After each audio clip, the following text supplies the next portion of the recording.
All right, here's a question for you. When's the last time you and a few friends sat down and tried writing one single document that would determine the way millions of people over hundreds of years lived? A document that would structure the government of an entire nation? Yeah, didn't think so. Lucky for you, fewer than 100 men took a crack at it back in 1787 on behalf of the United States of America, hoping to write one document that would contain in it all the laws and instructions for how our government should function. Now don't worry, once they had their final draft, they did put it to a vote.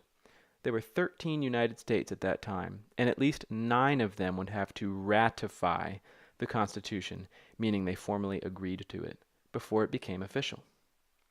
And now, that single document, still known today as our U.S. Constitution, remains the ultimate law of the land, the most sacred code we have for how the government should look. Pretty impressive, right? I mean, no one's perfect, but hey, that we're still running things 230 years later means they must have done something right. Now, let's rewind a few years back to 1775 when the Second Continental Congress met in Philadelphia. Besides issuing the world-famous Declaration of Independence, that gathering of delegates planted the first seed of order for the new nation, which they hoped to defend from King George. That seed was a document called the Articles of Confederation, a plan for how the new U.S. government should operate, that powered the newborn nation through the Revolutionary War. Unfortunately, it had a major flaw.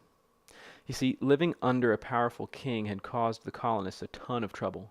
So the Congress decided to give the central government, ours is in Washington, D.C. today, very limited power over the individual states. 9 of those 13 states had to give their approval before the central government could even pass a single law.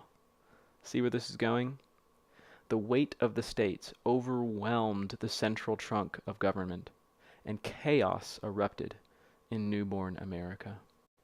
Having gone from a central government that was way too strong, as in the case of the king, to one that was not strong enough, Americans would need to find a balance, especially as new states joined the country in coming years.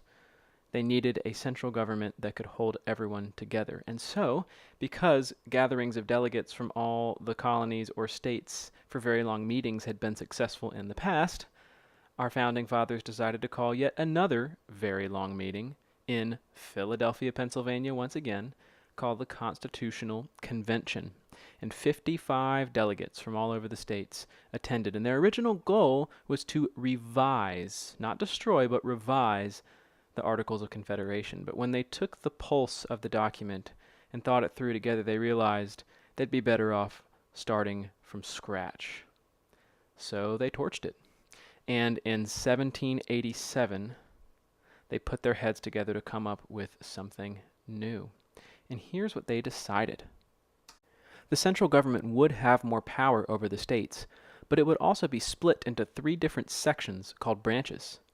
Each branch would have its own unique set of powers, and with the power divided 3 ways, the central government would never get too strong.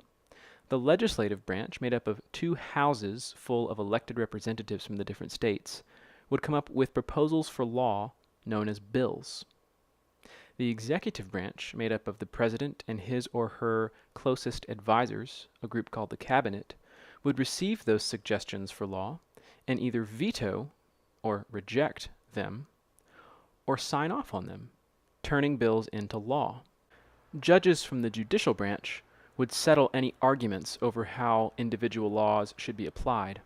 They also reserved the right to overrule any laws that violated the Constitution. The way that each branch puts a limit on what the others can do is called the system of checks and balances. And as one further limit on the power of the central government, individual citizens are able to vote on their choice of representatives for the legislative branch and for the president in the executive branch. Now, the delegates at the Constitutional Convention knew that they weren't the only ones with good ideas, so they made it possible for future Americans to make changes or amendments to the Constitution. It would take a ton of votes to approve an amendment to the Constitution, but even so, the first changes were made rather quickly. In the year 1788, the Constitution had just been approved and our central government met for the first time. The legislative branch that we call Congress started receiving suggestions immediately from the different states on changes they thought should be made to the Constitution. You see, a lot of people were still afraid that the central government would be too strong. Of all the changes suggested by the states, Congress voted to approve 10 of them as amendments to the Constitution. Today we refer to these first 10 amendments as the Bill of Rights. They are a shield protecting you from mistreatment by the government. Among other things, they guarantee you, the individual, the freedom to believe what you want, to say what you want, to own a weapon if you want, and to be defended in court if someone accuses you of a crime. Without this Bill of Rights or the opportunity to create other amendments in the future, who knows if the Constitution would have survived until today?